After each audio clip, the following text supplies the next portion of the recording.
Good morning, everyone. Good morning. Good morning, Anna.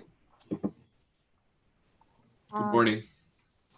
So, Mr. Johnston, I did receive your supplemental report of the guardian ad litem. Thank you very much. I assume everyone else, or you have received a copy of that, Ms. Warner?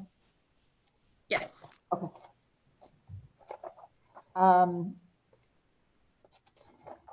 Is there anything in addition that you want to tell me, Mr. Johnston, or? I think that the report speaks for itself. I didn't, I don't have firsthand knowledge here. And I think that that's the major limitation. And I'm very aware of that. And hopefully that's going to change in the next couple of weeks. But that's where we are. So, considering that kind of impediment to these circumstances, and suggesting that over the course of the next couple of weeks that you may have more access, are you suggesting that we take that time to get more access, or that are you suggesting that the court would take action? I'm wondering about the urgency of these circumstances. Well, in the report, I kind of suggest that perhaps the court should ask the guardian to submit something to the court saying this is what I've done and this is why I feel that this approach is proper, because obviously there's been those communications to the court, the letters by that were written to the court. And I don't know if Your Honor has reviewed those. I didn't attach them because I didn't know if it was proper. But so you're referring to the ex parte communications from the guardian to the court. Is that what you're talking about? Correct. So I have not read them. Okay. And responded to by our staff attorneys. Okay. Well, my view here is that there is a provision in the statute that the court can kind of custom fit a report that you would like the guardian to produce to the court. And I think this might be a good opportunity for that. I'm concerned because it seems to me that there's, and this is something that Ms. Ness can speak to, kind of two patterns here going on. One is perhaps not seeking good, appropriate services for the wards, and maybe the motivation there, and this is, potential here, is trying to maintain an undue level of control and isolation. And I think that there's a strong chance that that is actually what's occurring. And I think that that's bolstered by what I think Ms. Ness can talk about is a pattern where he takes half steps towards getting something and then will interpose some sort of a barrier towards actually getting people into the home and doing stuff, and then blame the barrier of his own creation, or perhaps that it's just not a true barrier. And that this has happened over and over again, and that the fact that he is the guardian is in reaction to Miss Ness being involved in the home. So that's where I'm coming from. I think it's time for Mr. Dillon to become more involved in the proceedings, because without saying getting into what's in the letters, it belies a misunderstanding of what's going on in court here. And I think it would be beneficial for everybody if he's here to hear everything. And Judge, I did send him the meeting information by email twice in the last week. Once yesterday and then once like Thursday or Friday. Okay, do you want to respond at all to the guardian ad litem's report, or in terms of representing or advancing your client's position in regard to these circumstances? Judge, I'm concerned that the report is without any contact. He has not had any contact with Mr. Dillon. So we're kind of getting all the information from Ms. Ness. and Mr. Dillon is on the other side. Mr. Dillon and Ms. Ness don't get along. There's been a history there. The reason why Mr. Dillon took guardianship was because it's my understanding that Ms. Ness had gone to Jason's and Marilyn's doctors to try to seek a different type of guardianship, a state guardianship that way. And so he stepped in as being a family member to get the guardianship himself. I don't think there's anything malicious that Mr. Dillon is trying to do. I think he may need some assistance himself because he's juggling work and then this household. This household is full of very somewhat difficult personalities. And, you know, he did willfully go, actually, he was at Help at Home doing a private pay before the referral even came to Help at Home from Catholic Charities. And he was trying to get Help at Home to do kind of a global help the household and help the family. Unfortunately, when Catholic Charities comes in, they have specific, you know, a structured referral process, and it was only for Maryland. So really, you know, then Help at Home kind of shifted to Maryland. I mean, my suggestion to Mr. Johnston a couple of days ago was, you know, do we need to get Help at Home in there additional hours to be like Jason's, you know, Help at Home, where then the other parts of the home might be worked on and things like that. And Mr. Dillon has no issues with that. So I don't think necessarily Mr. Dillon is blockading anything. I know he's concerned about Marilyn's status right now. And like, he understands that she's on her way to going into assisted living. I think that upsets him very much. I think because he likes to keep the family together and because Jason and Marilyn have a close bond. So he talks to me a lot about Jason needing to spend time with his mother until she goes into assisted living because Mr. Dillon foresees that. So he is, I will say, a little not receptive at this very moment for Jason to be taken away from time with his mother because he's kind of focused and concerned about that. You know, I try to tell him I have family members who have challenges themselves. And I try to relate to him that it's better for Jason to be able to kind of have his own things to do to establish his own identity, and that would not take away from Maryland at all, that it might even enhance his relationship with Maryland, but it's just kind of getting Ralph to understand that that can happen. It's not a, you know, he's so worried about the time that they spend together rather than maybe the quality that could be improved if maybe Jason gets involved in other things. So, and I think that's what the guardian ad litem needs to talk to Mr. Dillon about and understand about the situation. So that's why I don't think that at this point in time that this report is complete. Okay, so tell me what progress has taken place since we were last together. From To me? The actions the guardian has taken, yes.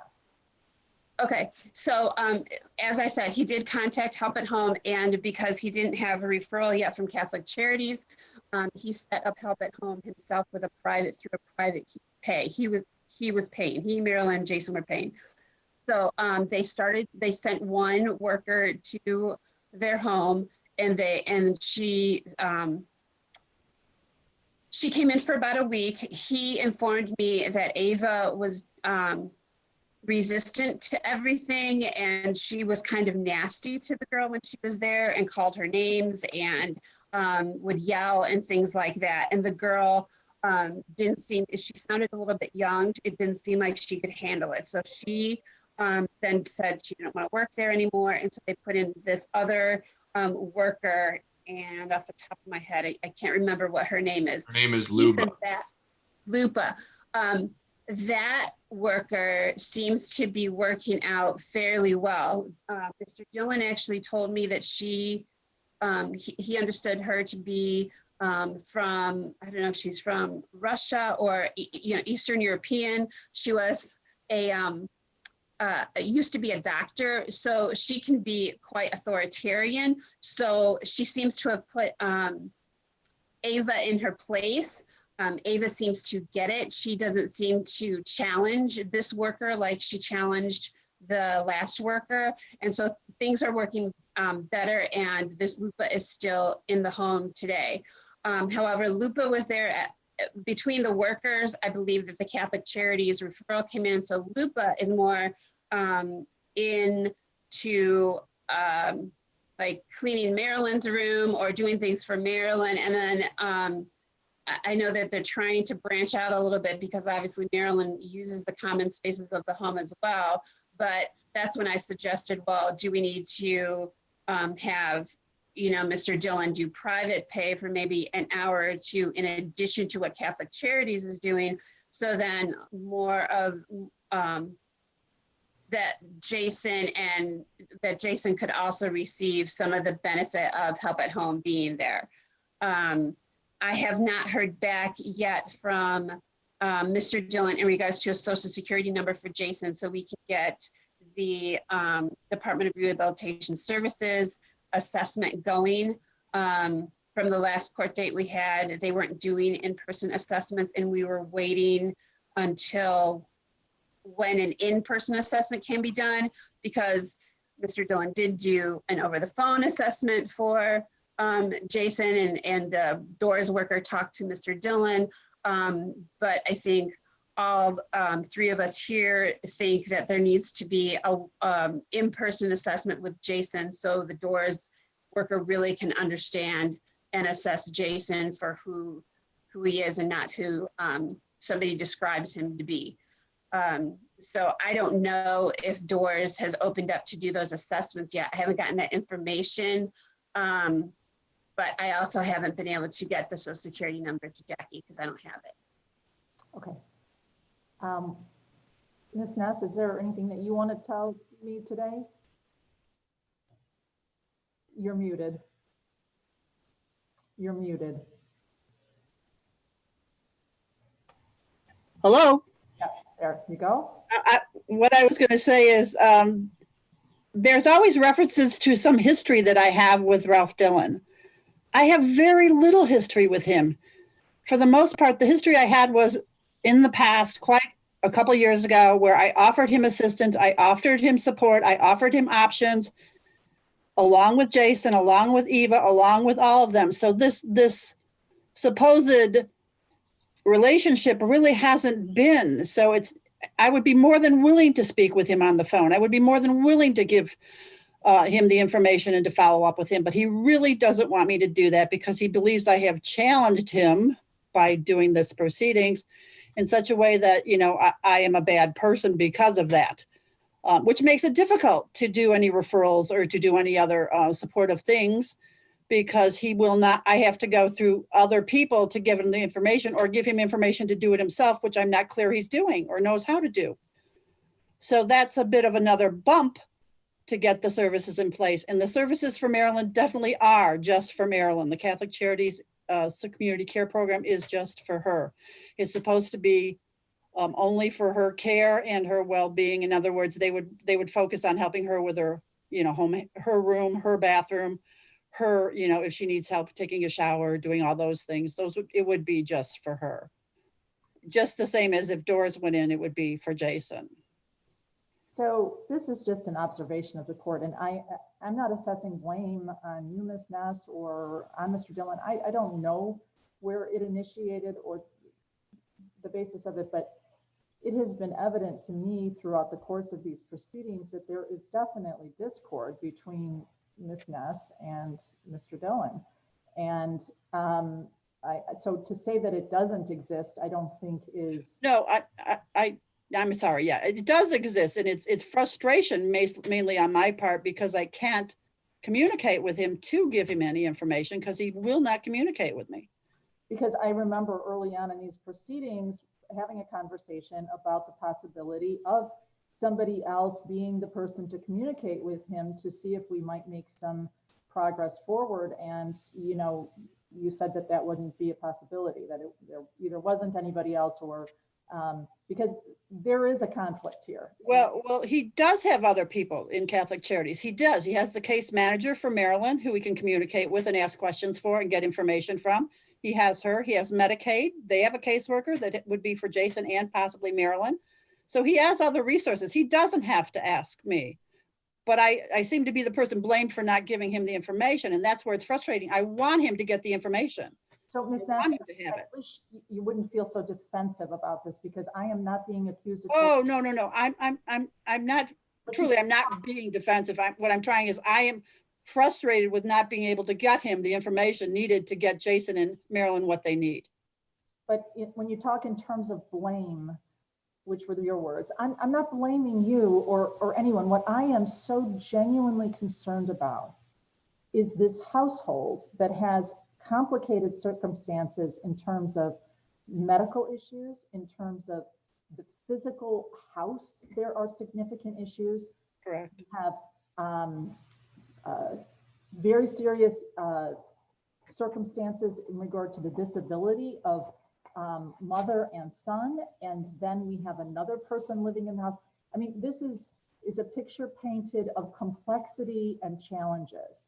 Correct. So all I am trying to do is for us to push aside any of the negative feelings and focus very specifically on the things that we can do to help the situation. And I just want to call it out because it has been evident to me throughout this proceeding, every time that we have met, that there is a frustration and There is. you know, some anger or feeling of accusation. And until, you know, we need to dispense with that, because our role is to assist this family who is, I am sleepless thinking about what is going on in this home. And so there's not a lot of room for us to be caught up in personal emotions, you know, and that means for all of us, and that means for the guardian, and it also means for Catholic Charities. So what I'm trying to do is just sweep those challenges away, and let's clear our path so that we can assist them to the greatest extent possible. But we always seem to go back to the discord and the blame and whose fault it might be. It's not of assistance to us in going forward. So I'm trying to identify, it seems as though progress has been made in regard to help at home for Maryland. That's but that it's also on a very restricted and limited basis because it is only for Maryland. Correct. Ms. Ness, do you have any suggestions or recommendations about how we might have these resources expanded to include Jason? I understand that there was an by phone interview, but that doesn't, is it necessary that there be an in-person interview to advance that path forward? For those The doors, in order to actually do an assessment, which would be which would do a complete assessment, they have to have the social security number. So in order for so the referral that I did couldn't be completed because they didn't have it. So I gave Ralph as the contact. So if Ralph can get that information to them, we can complete the referral, and then that would take it one step farther. Okay, what is the process to obtain the social security number? I mean, the guardian should have the ability to access whatever resources necessary. Do we know what the specific path is to get that social security number? Ms. Warner, do you know? Or Mr. Johnson? Do you know? Your Honor, we talked about this specific issue last time, and that's why we put it in the order last time that he was authorized to share all this information.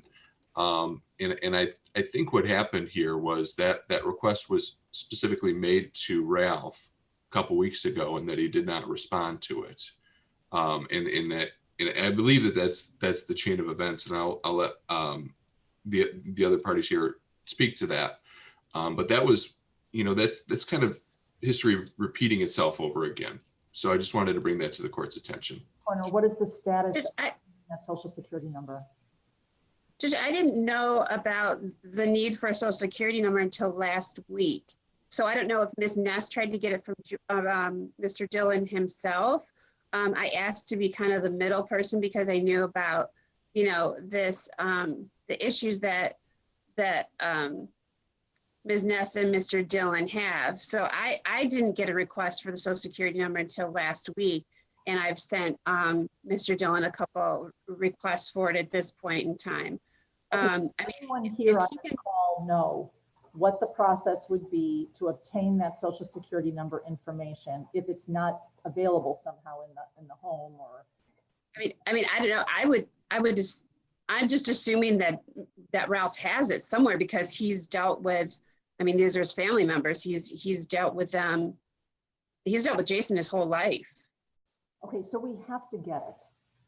Right. So we either he needs to locate it and share it, or he needs to initiate whatever method is necessary to obtain it. But we've got to address these things. And so my frustration with Mr. Dillon is that we have been pushing this down the road and making little steps forward, but there does always seem to be something that takes extraordinarily longer than it should, or that doesn't happen and has to be requested or, told to him several times.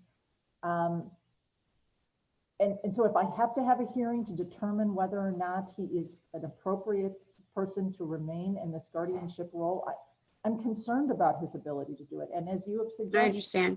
He is overwhelmed by his own life, his own circumstances, his pending divorce to a person who's living in this same home. There are so many complicated relationships and circumstances. It's been suggested to the court that the home, it's very possible, is crumbling around them. There's physical concerns. We need to get people in there to help them. And so, Judge, and that's why Mr. Dillon was going to possibly private pay help at home for additional hours to help with the cleanliness of the home. okay. So he can do that. And where would those resources come from? That money? Judge, I don't know if that's going to come out of Jason's estate or if it's going to come out of Mr. Dillon's pocket, but it's my understanding that if it's for Jason's home, it could come out of Jason's estate. So on an interim basis, is there any objection to Mr. Dillon securing additional help at home services by a private pay method? No. Okay. So let's initiate that, but there is also this possibility that these services could be secured through the program is doors. It's doors, but I don't think that's what they do. I don't think they do house like keeping or help at home. It's my understanding that doors actually is more like education, job training for Jason. There was a third thing. I'm sorry, I forgot it off the top of my head what it is now. But it's more like activities or things for Jason to pursue and do on his own. Okay, we've gone around this block before, but so what are the resources that we're talking about that once you obtain the social security number, there's a possibility that these help at home resources could be expanded to include Jason? So who is that you would be making that application with? Jason doesn't get any help at home services. Jason won't get any help at home services. Under any circumstances? No. And you can ask Ms. Ness. Help at Home is an agency that provides services. If he were to be a Doors client, there would be options on how he would want to do that. It's called a personal assistant, and they can do all kinds of things. They can help all kinds of people with all kinds of disability, depending on what is the person's needs and what they need. They deal with people with major physical disabilities, TBI. So the job part is a part of it, but they also do many programs for anybody with disabilities to meet their needs. So the assessment would cover all of that? All right, so the assessment, that the social security number is a preliminary requirement of the assessment. The Right. assessment is done by DOORS. Correct. If I'm not correct, tell me. Then DOORS makes a determination of what resources would be available, and they are expansive. They could include educational work kinds of things, but also things around the home and for his care and support. Is that right? Right. They have what's called a personal assistant, which is similar to like what Maryland's getting in the way of a homemaker, Okay. depending on what the person needs. So it's critical that we get that social security number so it can be submitted so that the rest of this assessment can be completed to determine whether or not there are any resources available there.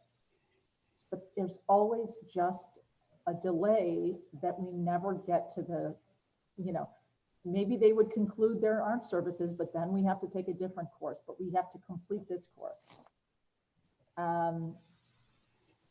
Are there any other things that are in process, investigations that are in process for any kind of assistance for this family that we can help push along the road down the path?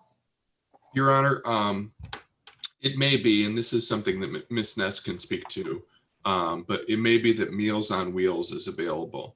And I think that that would be helpful for this family because it's an extra set of eyeballs, at least going to the front door. But more so because it seems like feeding and cooking issues are somewhat of an issue with the family, or at least a source of issues. You mentioned that in your report. And so maybe Ms. Ness, you can educate me on the process for applying for Meals on Wheels and if you think they would be eligible for those services. Marilyn is probably eligible at this point right now because she would get it through the current case manager she's doing. As a matter of fact, when they did the assessment, it might have been an option. It sometimes hinges on how much help in the home they're getting if they're doing meal prep, but I'm assuming Marilyn could get Meals on Wheels. Jason, on the other hand, because of his age, would have to get a referral from DOORS. What would the process be for applying for it for Maryland? For Maryland, it would be simply a call or referral to the case manager that did the assessment. I could do that, or he can do that. All right, well, let's decide who's going to do it. And if it's going to be you, that's great. If it's going to be Mr. Dillon, let's identify who it is and set some parameters on when it's going to happen. Let's just get it done. I can email him today. Okay, terrific. For that would be for Maryland. For Jason, it's a little trickier because you can private pay, but that's pretty expensive. So go ahead. If he would have DOORS, they would offer it. Okay, so then that would be kind of under the purview of DOORS once that assessment is done. Correct. Would a special request made when the assessment is done that this is something we would be? Correct. You would just include that in the assessment. Correct. Okay, so who would communicate that to the person who is doing the assessment? Would that come from your office or would that come from the guardian? It can come from both. They would. I want to make sure that when this assessment is done, that we have kind of put on the table all of these things that we have thought of that could be of assistance. For example, Meals on Wheels, the assistant at home, anything else that they might be able to include in that assessment. We want to make sure that it's being considered and that it isn't limited to just educational or work. No, they do a really thorough assessment. I've been to some of their assessments. They do a pretty thorough job. So I'm just wondering that, for example, though, when they did the assessment for Maryland, that Meals on Wheels wasn't part of that. So I want to. It might have been.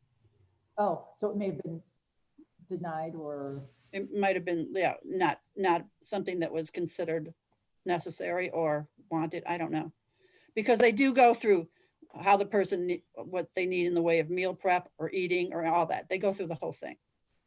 So then do you think that's something that's already been addressed and it wouldn't be worthwhile?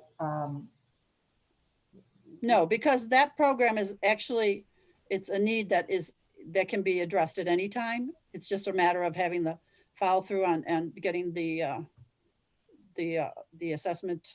You don't even need an assessment at this point. She's already had it. So it's basically just getting the referral. Okay. So Ms. Ness, you are going to you're going to send an email. Yeah, I'll make the referral to the case manager and the meal coordinator, and they can do Maryland. They could probably even do Eva if she decided she would want to participate. but that will be up to Eva. Okay. And then this next critical piece is going to be getting that social security number so that the other assessment can be completed and we can address all of these issues.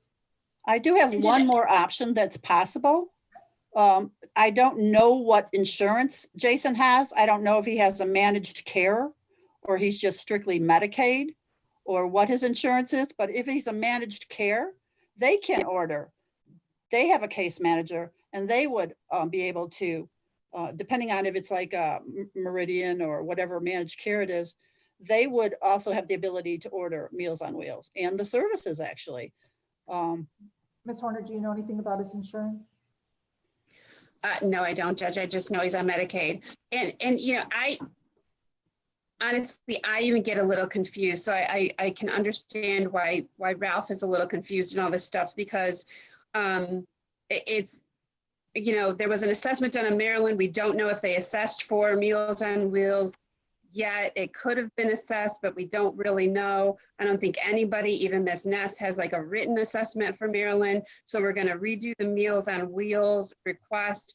I don't know who, and I don't know if Ralph knows who. Ms. Ness said there's another caseworker with Catholic Charities. If I could get her name. That's the person he talked to do the assessment. He did the assessment on the phone with her. I understand, but do you know that name? So I can. I believe it's Susan Shipley, and he has her contact information. I hope he should have, and if not, he can just call and get it from them, and they can give it to him. Okay, and then who is the individual who he's talking to at Doors, or who should he contact at Doors? Well, I was just going to do a referral for Doors, which is I just okay. But you also said that Ralph could call Doors as well and give him give them Jason's social security number. So who would he call if he wants to give? They have an Doors intake directly? line. They have an intake. They do an intake. Okay, so I'm going to ask you, Ms. Ness, in very specific terms. If he obtains the social security number, what is the most efficient path to get that referral to Doors to get this assessment? If he would just, it's simple for me to do. I already have it. I could do it quickly. Okay. Within 5 minutes, I could do it. Ms. Horner, you're going to secure that social security number from your client. You're going to give that information to Ms. Ness, and she's going to take responsibility to make the referral to Doors to complete that assessment. So I don't know how much simpler we can make that. And if you can get the information. I wasn't saying it wasn't simple. there was multiple things that we're talking about doing and calling people, and I just needed to that's exactly what I need. I'm not suggesting that. What I'm saying is I am too very confused about the process. I'm trying to be straightforward for everybody as possible, that multiple people aren't doing. Thank you. And that nobody is doing some things, right? So I think the other thing that is important is that when this Doors assessment the referral is made, that specific requests for all of the possible services that we can imagine would be highlighted in that referral so that we're certain that they've looked at those important things. You know, Ms. Ness, we're grateful to you for being our guide in this process, which is unknown to us. And well, it changes every 10 seconds too. So it's not like it's simple, because it does. It changes all the time. That's why I mentioned the managed care. If he has that, that's another way of accessing and getting possibly more services for Jason. And if that's possible and he has that, that would be something to know, so that if we could do it possibly quicker to get the Meals on Wheels, depending on if that's true. He might just have straight Medicaid. I don't know. So that managed care aspect, I mean, is it how would you find that out? Or well, if I had the social security number, I have access to be able to actually verify if he has it. And that way I could contact or know the agency who is if he does have it, the agency would be known. In other words, which if it's Humana, Molina, whatever managed care he's connected to, would come up in the system under Medicaid. So in addition to, upon presentation of that social security number, we'll just clarify that in addition to making the referral for the Doors assessment to all of the possible resources, that also you, Ms. Ness, will make a determination of whether or not Jason has managed care. Oh, absolutely. That again would take like 5 minutes. Okay, wonderful. All right, so that's great news. And then, so it, from what I'm hearing, that aside from maybe getting private pay, additional care through Help at Home for Mr. Dillon, and providing that social security number as soon as possible, what else are we asking Mr. Dillon to do between now and the next court date? Your Honor, in my supplemental report, I suggested to the court that there's a specific statute that the court could ask Mr. Dillon to submit a report based on the court's specific needs. That is my suggestion. My other suggestions for this, maybe it's premature at this point, but I think that Mr. Dillon should, I don't know if he's the proper person, but should examine successor guardian. He's not a young man. And so I think it would make sense, certainly for absolutely 100% for Jason, because Jason's 20 years younger than him. And then I also believe it should be part of the order that Mr. Dillon should be present for further hearings. I do agree, Ms. Horner. I need to see Mr. Dillon. No, Judge, I asked him to partake today, twice. So I'm going to put it in the order that he is going to appear on the next court date. I am also going to require that pursuant to 755 ILCS 5/11A-17B, that Ralph prepare a report addressing all of the current circumstances of the ward, both wards, including living arrangements. Some of these things will be the same, obviously, for both, but living arrangements, medical circumstances, educational, vocational, other professional services.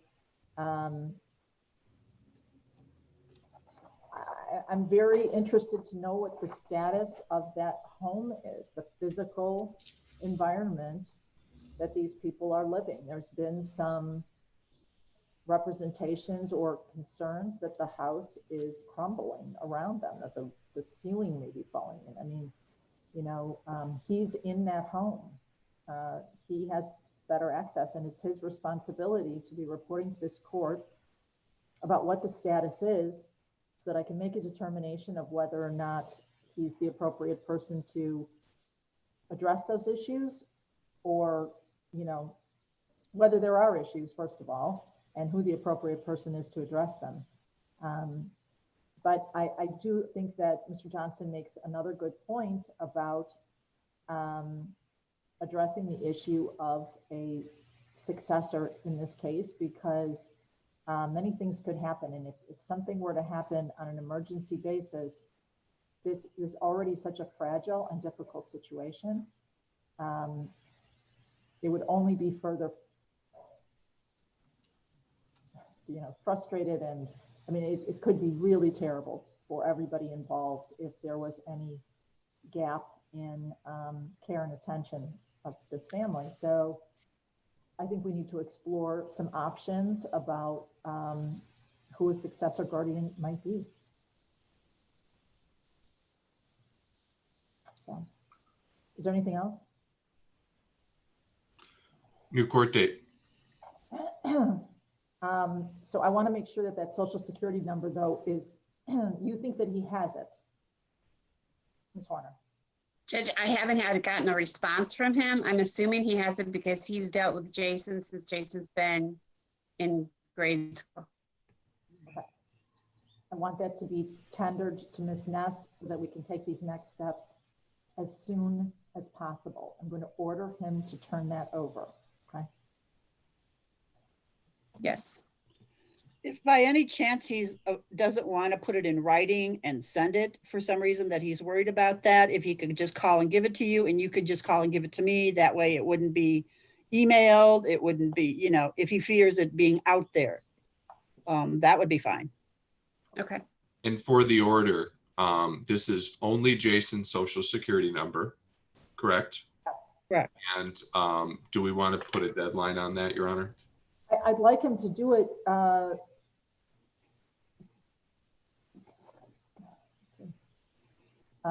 in the next, 3 days. To, if there's some reason that he can't, then we need to immediately initiate whatever process is necessary to obtain that social security number from, the social security office or whatever, but delaying is not going to make this situation better. Okay. When should we come back? So are there any suggestions about reasonable time frame? I mean, I don't want this to go too far out, but on the other hand, I want it to go far out enough that this assessment can be completed and that some of these additional services are in place. And so that Mr. Dillon has an opportunity to prepare these reports to the court. So I'm thinking 30 days unless somebody has some other suggestion. Can you look at July 15th?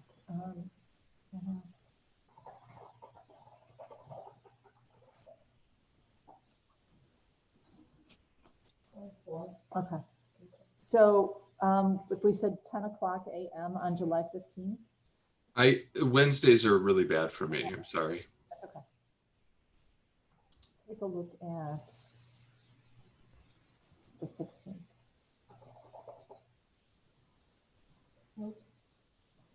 How about 10 o'clock on the 16th of July? That's a Thursday. That's okay with you, Mr. Johnston? Anybody else? That should be fine, Judge. Okay. I want to get through. I know we always take a little extra time with this case, so I want to get through the morning call. So 10 a.m. would be good. Mr. Johnson, I know you have been diligently preparing orders historically, and it looked to me today like you were working on a order or. Yes, Your Honor. I will prepare a proposed draft. I will send it to Ms. Horner. We will work out any disagreements on it and send you a draft. Okay. And then you're going to send that to Dave, the email address, and it's going to go to the attention just for today to Tamara, Tamara. Uh-huh. Okay. Tamara or should I just send it to your email address, Your Honor? I'll send it to the CC201 at lakecountyil.gov. Got it. Thank you. Okay. I do have one question about the Meals on Wheels, just to make sure they will contact Ralph for the date or whatever, so that he needs to know that. So when I do the referral and they have a coordinator that calls and says, here's when they're going to start, and that he would be the person to get that call. Okay. You know what I mean? So when he gets a call from Catholic Charities regarding Meals on Wheels, he will know that. So let's put in the order that if Mr. Dillon receives a referral from Meals on Wheels, that he will facilitate receipt or whatever's necessary in regard to getting that process set up for Meals on Wheels. Basically, the coordinator calls and says, here's the date it's going to start, and just to verify it with him. That's what they'll probably do. All right. So I don't want there to be impediment to that receipt of those meals if they are coming. There's some language in a prior order about him cooperating with effort, so I'll just modify that. Oh, yes. And Mr. Johnson, if you would make sure that you have to do 2 orders. They'll be really virtually the same, but if you could do it in 2 separate orders, it is a great assistance to the clerk. Understood. Thank you. Okay. Nice to see you all. We're making all steps forward, but we're going to get there. I appreciate all your efforts on behalf of this family. Thank you. Thank you. Thank you, Judge. All right.